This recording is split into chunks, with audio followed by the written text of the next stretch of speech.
নমস্কার, মমতাজ কিচেনে আপনাদের সবাইকে স্বাগত জানাই। আজকে আমি আবার একটি নতুন রেসিপির ভিডিও নিয়ে চলে এসেছি। তার জন্য পুরো ভিডিওটি দেখার অনুরোধ রইল। আজকে আমি ভেটকি মাছের সর্ষে পোস্ত ঝাল করব। বাজার থেকে ভেটকি মাছ আনলেই প্রথমেই কিন্তু ভেটকি পাতুরির কথা মাথায় আসে। তাই আমিও ভেবেছিলাম পাতুরি বানাবো।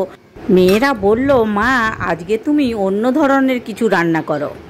এখানে আমি 4 পিস মাছ নিয়েছি। মাছগুলি খুব ভালো করে ধুয়ে নিয়েছি।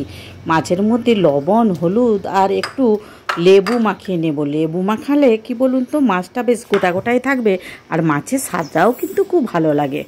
এখন আমি একটি পেস্ট বানিয়ে নেব। তার জন্য 1 চামচ কালো সর্ষে, 1 চামচ সাদা সর্ষে আর 2 চামচ পোস্ত, আর এই সর্ষের সাথে 4টে কাজুও দেব, আর 1 চামচ চালমগজ আর 2টো কাঁচা লঙ্কা দিয়ে অল্প জল দেব। জল দিয়ে খুব ভালো করে পেস্ট বানিয়ে নেব। এখন আমি ওভেনে কড়াই বসিয়ে দিয়েছি। কড়াই খুব ভালো করে গরমও করে নিয়েছি। কড়াইয়ের মধ্যে তেল দিয়ে দেব। তেলও খুব ভালো গরম হয়ে এসেছে। এখন আমি মাছগুলি দিয়ে দেব। তেলটা কিন্তু খুব ভালো করেই গরম করতে হবে, তা না হলে মাছ ভেঙে যেতে পারে। দেখুন, তেল খুব ভালো করে গরমও হয়ে গেছে। আর মাছ দেওয়ার পরে যদি এইভাবে একবার নাড়াচাড়া করে নেওয়া হয়, তাহলে আর মাছ কিন্তু সহজেই উল্টানো যায়। দেখুন, মাছগুলি এখন আমার এক পিঠ লাল করে ভাজা হয়ে গেছে। মাছগুলি আস্তে আস্তে উল্টে নেব। ওই পিঠেও লাল করে ভেজে নেব। ভেটকি মাছ কিন্তু খুবই নরম হয়, তাই একটু লাল করেই ভেজে নেব, তাহলে ভেঙে যাওয়ার ভয় থাকবে না। এখন আমার মাছগুলি 2 পিঠই লাল করে ভাজা হয়ে গেছে। মাছ ভাজাগুলি তুলে নেব।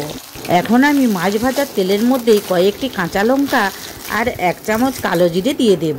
দিয়ে কয়েক সেকেন্ড নাড়াচাড়া করে নেব। দেখুন, এখন কিন্তু লঙ্কাটা খুব ভালো ভাজা হয়ে গেছে। ওই লঙ্কার মধ্যে আমি বেটে রাখা পেস্ট দিয়ে দেব।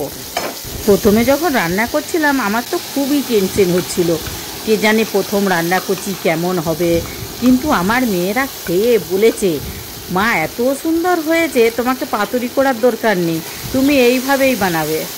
এখন আমি মশলার মধ্যে হলুদ, লঙ্কা আর স্বাদ মতো লবণ দিয়ে দেব, আর মিক্সিটা ধুয়ে জলও দিয়ে দেব।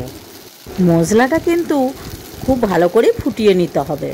ফুটানোর পর যখন তেল বের হয়ে আসবে, তখন মাছ দিয়ে দেব। দেখুন, এখন মশলা থেকে কত সুন্দর তেল ছেড়ে দিয়েছে। তাই আমি মাছগুলোও দিয়ে দিচ্ছি। মাছ দিয়ে 1 মিনিট ফুটিয়ে নিলেই কিন্তু রান্না রেডি। রান্নার শেষে একটু কাঁচা তেল অবশ্যই দিবেন। কাঁচা তেল দিলে রান্নাটার স্বাদ কিন্তু ডবল বেড়ে যায়। আমার রান্নাটি ভালো লাগলে অবশ্যই একবার ট্রাই করে দেখবেন। আর যদি করেন, আমাকে কমেন্ট করে জানাতে ভুলবেন না কিন্তু কেমন হয়েছে রান্নাটা। আজকের রেসিপিটি ভালো লাগলে একটা লাইক করার অনুরোধ রইল। আর প্লিজ সাবস্ক্রাইব করবেন, আর বন্ধুবান্ধবদের সাথে শেয়ারও করবেন। আর যদি ফেসবুক থেকে দেখেন, অবশ্যই আমার চ্যানেলটি ফলো করবেন।